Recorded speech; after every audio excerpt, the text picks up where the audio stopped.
Hello everyone, स्वागत है आप सभी का फॉप एजू के इस यूट्यूब प्लेटफॉर्म पर। बच्चों, आपको बताइए कि हम लोग प्रैक्टिस सेशन या प्रैक्टिस क्लास चला रहे हैं, जो कि सभी प्रकार के जो टीचिंग एग्जाम्स होते हैं, CT+B, केंद्रीय विद्यालय, PRT, TGT, BGT, CTET, इन सभी एग्ज़ाम्स में जो क्वेश्चंस आते हैं, किस प्रकार के क्वेश्चंस पूछे जाते हैं, उसके बारे में हम लोग बात कर रहे हैं। तो काफ़ी वीडियोस हमारी आ चुकी हैं, काफ़ी चीज़ें हम इस पर बता चुके हैं आप लोगों को। ठीक है, आज जो है हम बात करने जा रहे हैं, एक नया टॉपिक है जो है हमारा थ्योरी ऑफ डेवलपमेंट पर सबसे स्टार्ट की टॉपिक हमने डिस्कस किया था कि डेवलपमेंट क्या है, डेवलपमेंट में क्या क्या सोशलाइजेशन क्या होता है, डेवलपमेंट में आपका स्टेजेस कैसे कैसे होते हैं, और उसके साथ साथ प्ले का क्या रोल है डेवलपमेंट के अंदर। ये सब के बारे में हमने बेसिक बात किया था और उस पर बेस्ड क्वेश्चन किए थे। आज हम बात कर रहे हैं थ्योरी ऑफ डेवलपमेंट के ऊपर क्वेश्चन, यानी कि जो डेवलपमेंट की थ्योरीज आई हैं, विकास के जो सिद्धांत आए हैं, उन पर क्या है, कैसे क्वेश्चन बनते हैं। और ये आपको बताइए सीटेट में बहुत ज़्यादा क्वेश्चन तो पूछे ही जाते हैं, बाकी TT+B के एग्जाम्स में या किसी एनटीटी या कोई और एग्जाम जो हमारे हैं उनमें भी क्वेश्चन से पूछे जाते हैं। ठीक है, तो स्टार्ट करते हैं theory of development. Theory of development में हम लोग पियाजे, वाइगोत्स्की, कोलबर्ग, एरिक्सन, इन सब की बात करेंगे, जो कि डेवलपमेंट के ऊपर अपने अपने रिसर्च किए हैं, अपने अपने थ्योरीज दी हैं, है ना, और कैसे डेवलपमेंट होती है उसके बारे में बताया। ठीक है, तो हम क्वेश्चन करने जा रहे हैं इस सेशन में हम थ्योरी ऑफ डेवलपमेंट। और ये पार्ट 1 है बच्चों, देख रहे हैं। पार्ट 1 का मतलब ये है कि एक पार्ट है, इसकी दूसरे पार्ट भी आएगा, क्योंकि बहुत सारे क्वेश्चन बन जाते हैं जिसको हम 2 पार्ट में करने की कोशिश करते हैं। ठीक है, स्टार्ट करते हैं बच्चों क्वेश्चन। पहला क्वेश्चन है, which of the following statement is correct about Jean पियाजे थ्योरी ऑफ कॉग्निटिव डेवलपमेंट, है ना। जीन पियाजे के संज्ञानात्मक विकास के सिद्धांत के बारे में निम्न में से कौन सा कथन सही है। The sequence of stage can vary according to the cultural context. Culture की बात आपको बताइए पियाजे करते नहीं है, तो ये तो कम इफेक्टिव है। He argued that instead of progressive process cognitive development is continuous की बात वैसे भी नहीं करते हैं। ही हैज़ गिवन 6 स्टेजेस दिए नहीं है। ये तीनों स्टेटमेंट तो गलत ही लग रहे हैं बच्चों। कल्चर की बात करते नहीं है, स्टेज कॉन्टिन्यूस होता है ये बात करते नहीं है, और उन्होंने 6 स्टेज तो दिए नहीं है, तो ऑब्वियसली उन्होंने 4 स्टेज दिए हैं। बट हाँ, उन्होंने कहा था जो स्टेज होते हैं invariant which means no stage can be skip. ये उन्होंने कहा था ना कि सारे स्टेज जो होते हैं यूनिवर्सल होते हैं, है ना, एक के बाद, यानी कि जैसे 4 स्टेज उन्होंने दिए थे, फर्स्ट से सेकंड, सेकंड से थर्ड, थर्ड से फोर्थ। अपना सीक्वेंस से ही आगे बढ़ सकते हो। फर्स्ट से आप सेकंड में जाओगे, सेकंड से आप थर्ड में जाओगे, थर्ड में आप फोर्थ में जाओगे। इन चारों स्टेज में हम क्या करें, सीक्वेंस ही पढ़ सकते हैं। इसको ना तो हम आगे पीछे कर सकते हैं, इनवेरिएंट सीक्वेंस होता है कि ऐसा नहीं कि आपने पहले के बाद सीधा थर्ड पे आ गए फिर सेकंड पे आ गए, ऐसा नहीं कर सकते हैं। तो ये स्टेटमेंट जो है बिल्कुल आपकी सही है ना। तो उन्होंने 4 स्टेज दिए थे और उन्होंने कहा चारों स्टेज जो ये हमारी हैं, जैसे sensory motor, pre operational, concrete operation, form operation, ये जो है आपका सीक्वेंस में ही चलेगा, है ना। तो इसका आंसर क्या होना चाहिए बच्चा, आपका डी होना चाहिए। ठीक है, फर्स्ट आंसर हमारा क्या होगा, डी होगा। ठीक है, नेक्स्ट देखते हैं। अकॉर्डिंग टू पियाजे which of the following factors are important role influencing development. कौन सा फैक्टर है जो विकास पर इन्फ्लुएंस करता है। ठीक है, तो उन्होंने किस किस की बात की थी देख लेते हैं। मैचुरेशन एंड जेनेटिक मेकअप इन्होंने कहा था। इफेक्ट उन्होंने जेनेटिक एपिस्टेमोलॉजी की बात की थी। जेनेटिक एपिस्टेमोलॉजी का मतलब होता है कि बच्चे के डेवलपमेंट पर या नॉलेज जो बच्चा बनाता है उस पर जेनेटिक जो इन्फ्लुएंस होता है बच्चे के विकास पर, वो अधिक बढ़ता है, इनका मानना चाहिए। और experience with physical experience, yes, उन्होंने स्कीमा की बात की थी, और स्कीमा कहाँ से मिलती है, फिजिकल एक्सपीरियंस से बनती है। सोशल इक्विलिब्रेशन, मतलब इक्विलिब्रेशन की बात करें, बच्चा जो होता है कॉग्निशन कैसे बनाता है, तो बच्चे कोई चीज़ के पीछे कंफ्यूज होता है, उससे क्लैरिटी की ओर बढ़ता है। दिस इक्विलिब्रियम से इक्विलिब्रियम की ओर बढ़ता है, उस प्रोसेस को इक्विलिब्रेशन कहा जाता है। इस प्रोसेस से बच्चा जो होता है मेंटल स्ट्रक्चर तैयार करता है। और सोशल एनवायरनमेंट, क्योंकि यहाँ पे इंपॉर्टेंट रोल की बात कर रहा है, तो सोशल एनवायरनमेंट के बारे में उतना ज़्यादा पियाजे ने नहीं बताया। तो ये 3 फैक्टर तो ठीक है, 4th फैक्टर जो है वो इतना इफेक्टिव नहीं है। तो पहला, दूसरा और तीसरा दोनों आंसर इसके होने चाहिए, यानी कि इसका आंसर क्या होगा बच्चे आपका थर्ड, है ना। तीनों फैक्टर के बारे में पियाजे ने बात की है, और 4th सोशल एनवायरनमेंट के बारे में उतना उन्होंने नहीं बताया। ठीक है, तो इसका आंसर क्या होना चाहिए बच्चा आपका, ठीक है। Which of the following statement is true according to पियाजे। पियाजे के अनुसार कौन सा स्टेटमेंट गलत है। Children must complete each stage but in any order, किसी भी ऑर्डर में कर सकते हैं नहीं, आपको सीक्वेंस में करना पड़ेगा। Can miss some stages but must meet at last stage, ये भी गलत है कि हर स्टेज को होकर चलना है, कोई स्टेज आप मिस नहीं कर सकते। And must complete all the stage by the time of their 5 तक कर लेना है, ये भी बात उन्होंने नहीं कही थी।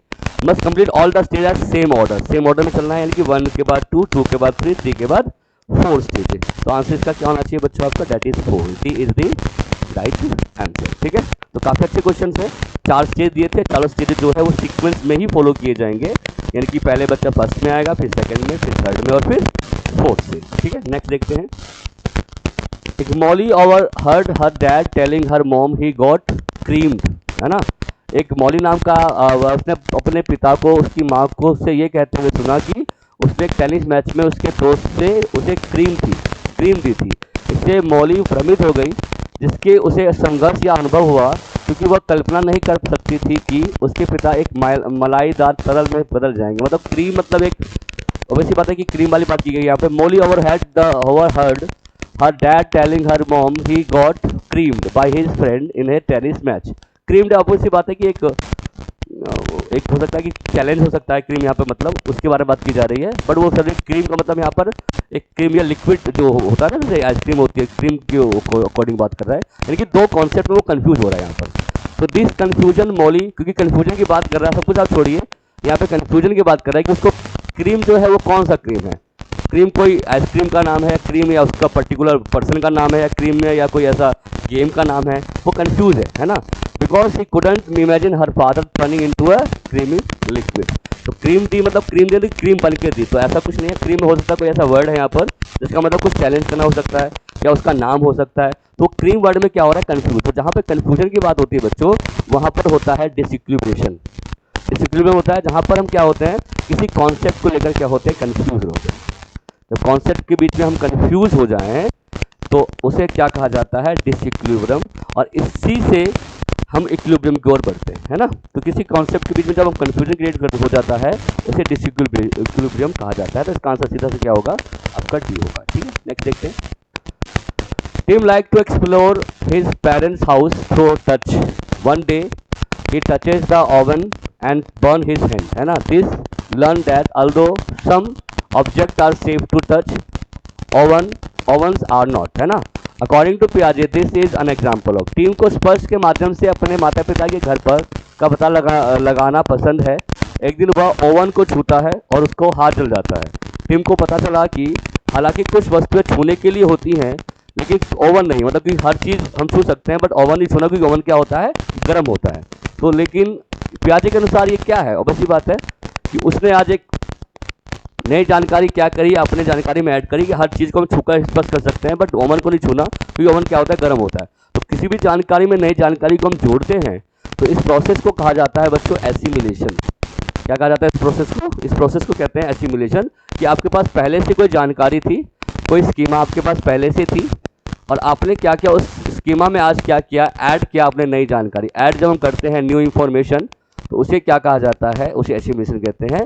तो उसने डिफ्रेंशिएट करना, उसने समझ लिया कि बस सब कुछ छू के सीख सकते हैं, बट ओवन को नहीं छूना, क्योंकि ओवन क्या होता है, गर्म होता है। तो ये आंसर यहाँ पर क्या है बच्चों आपका, that is assimilation.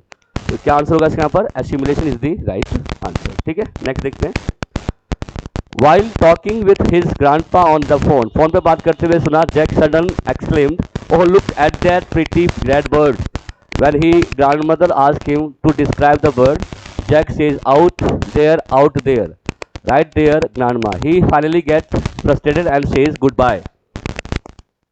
This is an example of dash. उसकी दादी उसके पक्षी का वर्णन करने के लिए कहती है, तो जैक कहता है, वाह वाह वाह, वही दादी, है ना। अंततः वह निराश हो जाता है और अलविदा कह देता है। मतलब कि फोन पे बात कर रहा है, यानी कि देखो वो कोई चीज़ देख रहा है और उसको वो फोन पे एक्सप्लेन करने की कोशिश कर रहा है। ठीक है, यानी कि कोई चीज़ देखकर उसके बारे में कोई जानकारी वो ले रहा है। तो इसको क्या कहते हैं, इसको सिंबॉलिक फंक्शन कहते हैं। सेंट्रेशन तो होगा नहीं, है ना। ईगोसेंट्रिज्म होगा नहीं, ये होगा इंट्यूटिव थॉट। उसके अपने कुछ अंतरिम विचार है जो वो प्रेजेंट करने की कोशिश कर रहा है। ठीक है, तो यहाँ पर आंसर क्या होना चाहिए बच्चों, ईगोसेंट्रिक नहीं होगा, सेंट्रेशन नहीं होगा। इसका आंसर क्या होगा, इंट्यूटिव थॉट्स। ने अपने अंदर से कुछ थॉट्स बना रखे, कुछ चीज़ें बना रखी, किसी चीज़ को एक्सप्लेन करने की यहाँ पे क्या कर रहा है, कोशिश कर रहा है। तो यहाँ पर आंसर क्या होना चाहिए बच्चा आपका, इंट्यूटिव थॉट आंसर होना चाहिए। ठीक है, जहाँ बच्चा अपने अकॉर्डिंग कोई कॉन्सेप्ट या कोई भी जो संप्रत्यय है वो क्या करता है, बच्चा तैयार करता है। तो इसका आंसर क्या होना चाहिए आपका, दैट इज सी। इन पियाजे थ्योरी ऑपरेशंस रेफर्स टू, मतलब आपने सुना होगा ना, ऑपरेशन वर्ड लिखा रहता है, जैसे प्री ऑपरेशनल, है ना। क्या लिखा रहता है, प्री ऑपरेशनल, कॉन्क्रीट ऑपरेशनल। तो ऑपरेशनल का मतलब क्या, देखो ऑपरेशनल का मतलब होता है थिंकिंग, या हमारा मेंटल स्टेट या मेंटल लेवल है ना। तो ऑपरेशन क्या है, एक मेंटल एक्शन है, सीधी सी बात, इंटरलाइज द मेंटल एक्शन, यानी कोई भी चीज़ को हम किस प्रकार से समझते हैं, कैसे कोई चीज़ को सॉल्व करते हैं, किस पे कैसे रीज़न करते हैं, उसको ऑपरेशन कहा जाता है। तो यानी कि ये मेंटल एक्शन को कह सकते हैं हम लोग। एब्स्ट्रैक्ट लेवल ऑफ थिंकिंग नहीं होगा, वर्ड एंड विजुअल इमेजेस नहीं होगा, फिजिकल बिहेवियर नहीं होगा। आंसर क्या होगा बच्चों, that is D, mental action. Mental action इसका राइट आंसर होना चाहिए। ठीक है, नेक्स्ट देखते हैं। A mechanism that Piaget proposed to explain how children shift from one stage of thought to the next is called। एक को दूसरे में हम क्या कर रहे हैं, स्थानांतरित कर रहे हैं ना। इसको हम क्या बोलते हैं, इसको बोलते हैं इक्विलिब्रेशन। इक्विलिब्रेशन तो नहीं होगा यहाँ पर, क्योंकि वहाँ पे तो करते बच्चे विचार को एक चरण से दूसरे चरण की ओर लेके जाता है। तो उसमें क्या होता है, नॉलेज को स्थानांतरित करता है, ट्रांसफर करता है। ट्रांसटिविटी भी नहीं होगा और कंजर्वेशन भी नहीं होगा, तो ये भी नहीं होना चाहिए, ये भी नहीं होना चाहिए, ये भी नहीं होना चाहिए। आंसर यहाँ पे क्या होगा, नॉलेज ट्रांसफर की, एक जगह की एक नॉलेज को दूसरे नॉलेज पे क्या करता है, ट्रांसफर करने की कोशिश करता है। तो इसका आंसर होना चाहिए बच्चों आपका डी। ठीक है, तो नॉलेज ट्रांसफर इसका आंसर होगा। ठीक है, चलिए नेक्स्ट देखते हैं क्वेश्चन। यहाँ पर एक मैकेनिज्म दैट पियाजे propose to explain how children shift from one stage to of thought to the next stage. तो स्टेज एक की दूसरी जगह यूज कर रहा है ना, तो नॉलेज ट्रांसफर ही आंसर होना चाहिए। इसका आंसर डी होगा बच्चों। नेक्स्ट देखते हैं, which of the following educational practices is supported by पियाजे थ्योरी ऑफ कॉग्निटिव डेवलपमेंट। निम्नलिखित में से कौन सी शैक्षणिक पद्धति पियाजे के संज्ञानात्मक विकास के सिद्धांत द्वारा समर्पित है। Teacher should treat children as a passive receptive. Passively तो आप कोई चीज़ समझ ही नहीं सकते, तो वैसे भी गलत है। Assessment should be focus on use of standardize test वाली ऐसी कोई बात वो करते नहीं है। Teacher should require rote learning, rote learning वाली बात भी नहीं करते वो। हाँ, classroom should be less structured, allow for the discovery learning. Structured नहीं होनी चाहिए और बच्चों को डिस्कवरी करने का, खोज करने का अवसर मिलना चाहिए। तो इसका आंसर यहाँ पे क्या होना चाहिए बच्चों, आपका D is the right answer. ठीक है, तो इसका आंसर क्या होना चाहिए, आपका डी होना चाहिए। Vygotsky's theory of cognitive development is similar to the Piaget theory in that emphasizes that the children actively construct their knowledge and understanding। यही आंसर है बच्चों। पियाजे और वाइगोस्की दोनों ही एक कॉन्सेप्ट पर एक मत थे कि दोनों क्या थे, कंस्ट्रक्टिविस्ट थे। कंस्ट्रक्टिविस्ट का मतलब क्या होता है, जो ये कहता है कि knowledge can be constructed by the child. बस पियाजे ने कहा था कि सेल्फ करता है बच्चा, अपने खुद की कॉग्निशन से करता है, बट वाइगोस्की कहते थे कि बच्चा जो है सोसाइटी या कल्चर की हेल्प से या लैंग्वेज की हेल्प से बच्चा नॉलेज को कंस्ट्रक्ट करता है। ठीक है, तो इनका आंसर फर्स्ट होगा, बाकी कहीं पर भी नहीं होगा। फिजिकल एनवायरनमेंट वाली बात पियाजे करते, वाइगोस्की नहीं करते। एज रिलेटेड डेवलपमेंट के बारे में पियाजे करते, वाइगोस्की नहीं करते। और सोशल इंटरेक्शन के बारे में वाइगोस्की करते, पियाजे नहीं करते। तो फर्स्ट इसका क्या होगा बच्चों, राइट आंसर होगा। तो क्या आंसर है, 10th का फर्स्ट आंसर है। ठीक है, नेक्स्ट देखते हैं। पियाजे का जेटपीडी क्या है, जेटपीडी लेवल क्या होता है बच्चे, with according to Vygotsky concept of zone of proximal development क्या है। मैंने आपको बताया था, जोन ऑफ प्रॉक्सिमल लेवल होता है कि जहां बच्चे ने स्टार्ट किया है काम को, यानी कि उसका रियल पोटेंशियल, और जहां तक वो काम कर सकता है उसका पॉसिबल पोटेंशियल। तो जहां पर वो है, जहां तक वो पहुंच सकता है, उसका जो गैप है, इस गैप को हम क्या बोलते हैं, ZPD area, zone of proximal development, है ना। Achievement by discovering which answers will lead to reward, achieving by assimilating new understanding, affected by how the environment and genetically programmed learning ability intact during the critical period of society activities between a less knowledgeable child and the another adult on child who is more knowledgeable। उन्होंने कहा था ना कि बच्चा अपने potential तक कहाँ पहुँचता है, जब वो किसी बड़े से सीखता है, किसी एडल्ट से सीखकर पहुँच पाता है। तो इसका आंसर यहाँ पे क्या होना चाहिए, आपका डी लर्निंग जो होती है, जेटपीडी जब वो पहुँच रहा है, तो यहाँ से जो यहाँ हम पहुँच रहे हैं वो किसके हेल्प से पहुंचे, जो हमारे से अधिक ज्ञान वाला व्यक्ति है, यानी कि MQ है। MQ होता है मोर नॉलेजेबल अदर्स। तो इसका आंसर होना चाहिए बच्चों आपका, that is D. According to Vygotsky young people turn socially shared knowledge into personal knowledge through. मतलब कि वाइगोस्की के अनुसार युवा लोग सामाजिक रूप से साझा ज्ञान को व्यक्तिगत ज्ञान में बदल देते हैं। उसे क्या कहते हैं, उसे प्राइवेट स्पीच कहते हैं। मैंने कहा था ना बच्चे अपने आप से बात करते हैं और अपने अकॉर्डिंग थॉट्स बनाते हैं, प्रॉब्लम सॉल्व करते हैं, तो उससे हम क्या बोलते हैं, प्राइवेट स्पीच बोलते हैं। इसको हम सेल्फ रेगुलेटेड स्पीच भी कहते हैं, self regulated speech.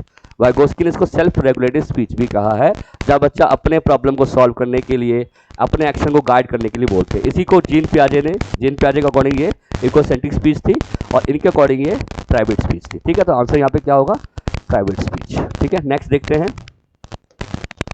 The zone of proximal development is level of development dash. उन्होंने क्या कहा था, वो क्या लेवल होता है, out of zone where the student is presently functioning, just below the student is presently functioning, just above where the student is presently functioning and just exact where the student presently functioning। बताओ मैंने क्या कहा था कि RP जो उसका level है, RP जो लेवल है उससे हमें बच्चे को ऊपर ही टास्क देना है, नीचे टास्क नहीं देना है। तो हम क्या कहेंगे, जस्ट अबव, जहां पर वो है उसके ऊपर टास्क देना है ताकि वो डिफिकल्टी बढ़े और बच्चे को कुछ सीखने का मौका मिले। तो यहाँ पर जिसका आंसर क्या होगा, जस्ट अबव, जहां वो काम कर रहा है उससे ऊपर हमें क्या करना है, उसको टास्क देना है। तो इसका आंसर क्या होगा आपका, ना तो नीचे ना तो बराबर, बिल्कुल जस्ट ऊपर। ठीक है, नेक्स्ट देखते हैं। Vygotsky social constructivist theory of cognitive development is also known as, क्या बोलते हैं वाइगोस्की की थ्योरी को हम, ऑपरेंट कंडीशनिंग थ्योरी नहीं, थ्योरी ऑफ माइंड नहीं, cultural historical theory. Yes, culture की बात वो करते हैं इसलिए इनकी थ्योरी को हम क्या बोलते हैं, कल्चरल हिस्टोरिकल थ्योरी। तो बहुत इजी क्वेश्चन था, कल्चरल थ्योरी या सोशो कल्चरल थ्योरी भी इसको हम कह सकते हैं। तो सारे एक ही नाम है बच्चों। तो इसका आंसर क्या होगा बच्चों आपका, that is C. Which of the following may be a part of constructive learning situation? Constructive learning का इनमें से कौन सा पार्ट हो सकता है बच्चों, कॉग्निटिव अप्रेंटिसशिप, संज्ञानात्मक शिक्षुता, कॉग्निटिव ड्रिल्स, कॉन्टेक्चुअलाइजेशन या मल्टीपल थिंकिंग पैटर्न। तो ऑब्वियसली बात है कि कंस्ट्रक्टिव लर्निंग में हम एक से अधिक तरीके से सोचते हैं सिचुएशन के अंदर। तो यहाँ पे आंसर क्या होना चाहिए, दैट इज मल्टीपल थिंकिंग, एक से अधिक विचार से सोचना, एक से अधिक तरीके से सोचना, किसी प्रॉब्लम को क्या करना, सॉल्व करना, या आप ये कह सकते हैं डाइवर्जेंटली सोचना। डाइवर्जन का मतलब ही होता है जहां पर हम एक प्रॉब्लम के एक से अधिक सोल्यूशन निकालते हैं, और हिंदी में से कहा जाता है अपसारी रूप से क्या करना, सोचना। ठीक है, तो इसका आंसर डी होना चाहिए। नेक्स्ट है, what did Vygotsky say social speech. Social speech क्या होती है, the way children talk to those the same age, the way children talk to those who are older, simple talking to another and talking about social problem. उन्होंने कहा बच्चा अपने बड़ों से किस प्रकार से बात करता है, उससे क्या सीखता है, उसको हम क्या बोलते हैं, सोशल स्पीच कहते हैं। तो सीधा सा इसका आंसर क्या होगा बच्चे, तो कि उन्होंने अपने बच्चा जो है वो अपने बड़ों से कुछ ना कुछ सीखता रहता है, कुछ ना कुछ इमिटेट करता रहता है। तो जो अपने बड़े से वो इमिटेट कर रहा है, अपने से जो ओल्डर हैं उनसे जो सीख रहा है, उसी को हम सोशल स्पीच कहते हैं। और सोशल स्पीच की पहली स्पीच होती है, तो 3 स्पीच होती है, एक होती है सोशल स्पीच, ये पहले आती है, फिर आती है प्राइवेट स्पीच, और उसके बाद थर्ड आती है बच्चों आपकी इनर स्पीच, इसको हम साइलेंट स्पीच भी कह सकते हैं। तो 3 स्पीच की बात की थी। सोशल स्पीच वो सोसाइटी के दूसरे को देखकर ही क्या करता है, इमिटेट करके सीखता है। तो इसका आंसर सीधा होना चाहिए बच्चों आपका, डेट इज बी। ठीक है, नेक्स्ट देखते हैं। अकॉर्डिंग टू पियाजे, a process through which of existing schema of structure is modifying to meet the resistance of straight forward grasping refers to. मतलब कि बच्चे की जो प्रेजेंट नॉलेज को वो चेंज करके नए स्ट्रक्चर को डेवलप करता है, उसे हम क्या कहते हैं, जहाँ पे मॉडिफिकेशन की बात आती है नॉलेज के अंदर, जब नॉलेज में मॉडिफिकेशन की बात है कि वहाँ पर क्या होगा बच्चों, दैट इज अकोमोडेशन। एसिमुलेशन में सिंपली ऐड करना, अकोमोडेशन ऐड के साथ साथ कुछ ना कुछ उसको क्या करना, मॉडिफाई करना। बायोलॉजिकल तो बाय बर्थ जो सीखता है बच्चा, और ऑपरेशन स्टेज जो बच्चा अपने थिंकिंग का यूज करता है। तो इसका सीधा आंसर क्या होगा यहाँ पर, दैट इज पी। ठीक है, नेक्स्ट देखते हैं। Reema has just started to respond to the question in a logical better organise manner while specifying the logical behind her response as per पियाजे theory of cognitive development she has entered that stage. ठीक है, रीमा ने अपनी प्रतिक्रिया के पीछे तर्क और निर्दिष्ट करते हुए तार्किक और बेहतर व्यवस्थित तरीके से सवालों को जवाब देना शुरू कर दिया है। मतलब कि आप वो तो क्वेश्चन का आंसर देती है वो एक लॉजिकल तरीके से देती है, ऑर्गेनाइज तरीके से देती है। तो बताओ ये कौन से स्टेज से कनेक्ट है क्वेश्चन, है ना। तो अब इसी बात है, जब लॉजिकल थिंकिंग कब शुरू होती है बच्चा, जब बच्चा कॉन्क्रीट स्टेज में जाता है। किस में जाता है, थर्ड में। 7 से लेकर 11 साल की एज होती है, यहाँ बच्चे लॉजिकली यानी कि रीजन करना शुरू कर देते हैं। तो ये तो ऑपरेशन से पहले की स्टेज है, ये नहीं होगा, ये तो पहली स्टेज है, ये भी नहीं होगा। और यहाँ पे बच्चा प्रॉब्लम सॉल्विंग शुरू कर देता है। तो रीजन करना स्टार्ट कब करता है बच्चा, थर्ड स्टेज से। तो आंसर क्या होगा बच्चा, कॉन्क्रीट ऑपरेशनल स्टेज। ठीक है, नेक्स्ट देखते हैं। A stage of development explicitly emphasizes which of the following principle। मतलब किस विकास के किस चरण को हम सिद्धांत को हम स्पष्ट रूप से जोड़ देते हैं। मतलब किस एक्सप्लिसिट मतलब होता है कि आप बाहरी रूप से कैसे सोल्व करते हो। Continuity of development, discontinuity of development, cultural factor that influence development, environmental factor that developmental process. ठीक है, the stage which development explicitly emphasised which of the following. मतलब एक्सप्लिसिट मतलब कि बाहरी रूप से, और स्टेज की यहाँ पे बात कर रहा है ना बच्चा, जब हम कोई चीज स्टेज की बात करते हैं तो स्टेज कभी भी कॉन्टिन्यूस डेवलपमेंट को शो नहीं करता, वो किसको शो करता है? डिसकॉन्टिन्यूस डेवलपमेंट को शो करता है। तो सीधा सा इसका आंसर क्या होगा बच्चों? That is B. ठीक है, याद रखना जब हम स्टेज ऑफ डेवलपमेंट की बात करें तो किसको एक्सप्लेन करता है? वो डिसकॉन्टिन्यूटी को, क्योंकि स्टेज में कोई चीज को क्या कर देते हैं? रिस्ट्रिक्ट कर देते हैं, बांध देते हैं उसको, है ना, उसको हम थोड़ा सा क्या कर देते हैं? रोक देते हैं, यानी कि स्टेज में उसको हम क्या करते हैं? रिस्ट्रिक्ट कर देते हैं। तो इसका आंसर सीधा सा क्या आंसर होगा बच्चों? बी होगा। लास्ट क्वेश्चन है बच्चों, which of the following is underestimated by पियाजे थ्योरी? पियाजे की थ्योरी के अनुसार कौन सा अंडर एस्टिमेट किया गया है? वर्बल फैसिलिटीज, इंडिविजुअल डिफरेंस की बात पियाजे करते हैं, बिल्कुल ठीक है। मैच्योरेशन की बात पियाजे करते हैं, बिल्कुल ठीक है। और फिजिकल एक्सपीरियंस की बात करते हैं, बट वर्बल फैसिलिटीज के बारे में बात नहीं करते हैं, यानी कि वर्बल या लैंग्वेज की बात पियाजे बिल्कुल भी नहीं करते हैं। तो इसका आंसर सीधा सा क्या होगा बच्चों? आपका फर्स्ट होगा। ठीक है, ये 20 क्वेश्चन हमने डिस्कस किए, काफ़ी कॉन्सेप्ट आपको समझ में आ गया होगा। अगले 20 क्वेश्चन जो होंगे वो हम बेसिकली और वाइगोस की कॉल बैक पर हम लेके आएंगे। तो ये पार्ट 1 था जिसको हमने आज कंप्लीट किया। ठीक है, पार्ट 2 में आपको और क्वेश्चन देखने को मिलेंगे पियाजे और वाइगोस की कॉल बैक के ऊपर। ठीक है, तब तक के लिए बच्चों मिलते हैं नेक्स्ट वीडियो में। और अभी तक जितनी वीडियो हमने बनाई है उसमें आप क्वेश्चंस देख सकते हैं, काफ़ी क्वेश्चंस हमने सॉल्व किए हैं, वहाँ से आपको आंसर्स मिल सकते हैं। और आप लोगों की तैयारी कीजिए, इसके साथ साथ चीज़ें चलाती रहिए, और बैचेज वगैरह जो भी आपको इन्फॉर्मेशन लेनी है ले सकते हैं, वो आपको सब कुछ मिल जाएगा। ठीक है, और बाकी जो नेक्स्ट जो हमारा सेशन होगा उसमें हम नेक्स्ट टॉपिक की बात करेंगे, और फिर आने वाले वीडियोस में भी नए नए टॉपिक्स आएंगे, और टॉपिक्स पर नए नए MCQ जो है, मल्टीपल चॉइस क्वेश्चन जो है, हम क्या करेंगे? डिस्कस करेंगे। ठीक है बच्चों, तो मिलते हैं नेक्स्ट क्लास में, तब तक के लिए थैंक यू वेरी मच।